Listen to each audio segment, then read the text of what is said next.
गुरु प्यारी साथ संगत जी, बड़े प्यार से कहना जी, धन निरंकार जी। आज का टॉपिक है भक्ति कैसे करें। एक ऐसी बेगर्ज मोहब्बत वाली भक्ति जिसमें इस परमात्मा के मार्ग पर हमको चलना है, उसको वैसे ही परवान करके उसी में आनंद ले, तो ही असली मायने में भक्ति की जा रही है।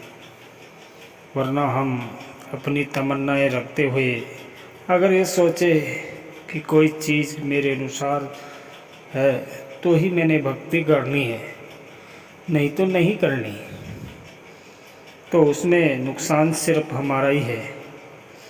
क्योंकि जो परमात्मा ने दिया है वह हमारे लिए बहुत है, उसी में हमने खुश रहना है। कोई मजबूरी समझकर खुश नहीं होना कि अब हम क्या कर सकते हैं, जो है सो है, ऐसे भाव से नहीं, बल्कि ये मानकर कि परमात्मा ने ये स्थिति भी इसलिए रची है क्योंकि इसमें बेहतर हमारे लिए इस समय और कुछ नहीं है। अगर हमारी भक्ति में प्रेमा भक्ति नहीं है तो ये फायदे नुकसान की जहाँ बात आ जाती है कि भक्ति करने पर भी ये सोच लेना कि अगर मेरा कोई फ़ायदा होगा, अगर मेरे मन में कोई ख्वाहिश है, कोई तमन्ना है, वह पूरी होगी तो ही मैं इस परमात्मा से अपना रिश्ता बनाऊंगा, वरना कोई ज़रूरत नहीं है।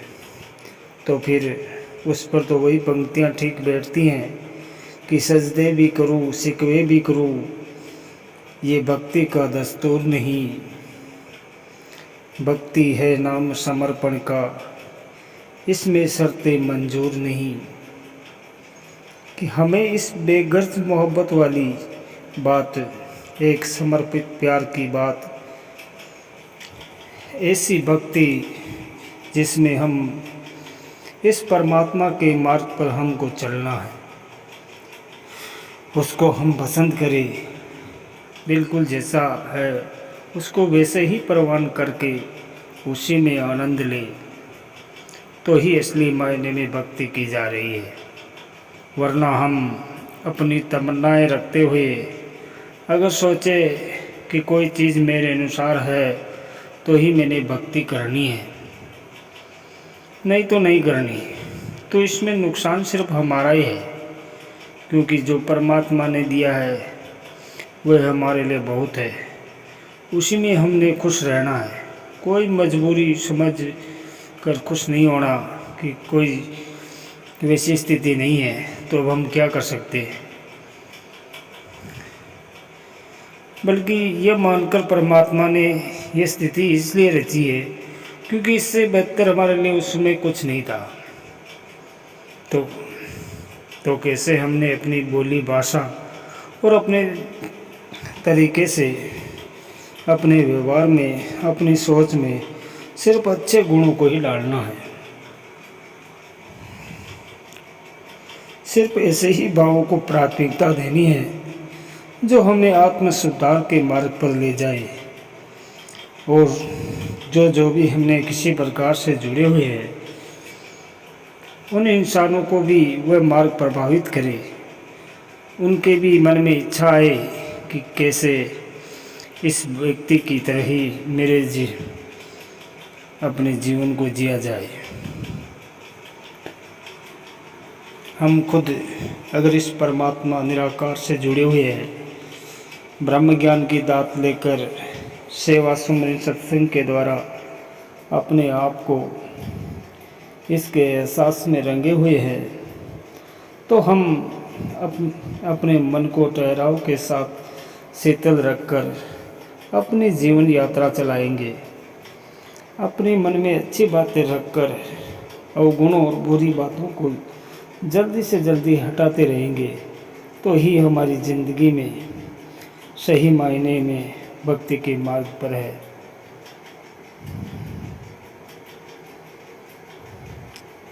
दास कि उस समय तो मुंबई में ही महाराष्ट्र का समागम इतने सालों में होता रहा है, इस पर इस इस बार औरंगाबाद में हुआ तो आप सबने बहुत चढ़कर भाग लिया।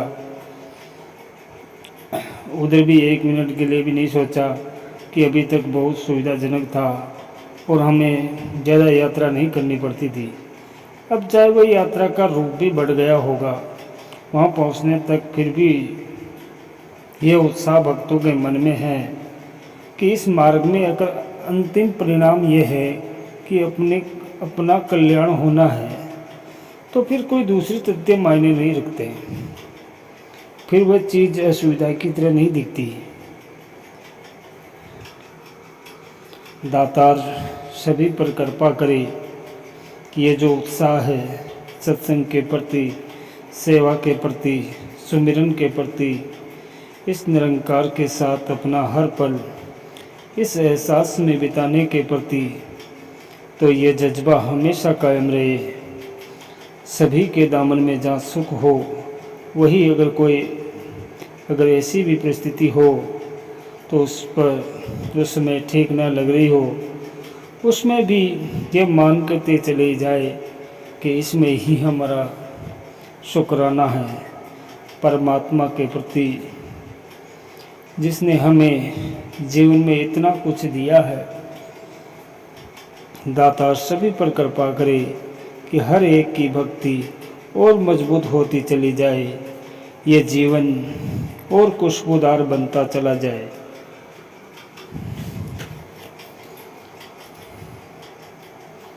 सभी संत महात्माओं और धर्मग्रंथों के बयान है कि इस करणहार केवल परमपिता परमात्मा है। बिना प्रभु के हुक्म के इंसान कुछ नहीं कर सकता। यदि इंसान ही करने वाला होता तो वह दूसरों को शायद जीने भी न देता।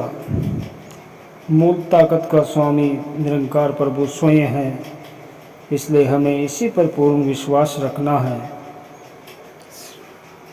साथ संगत जी, प्यार से कहना जी, धन निरंकार जी।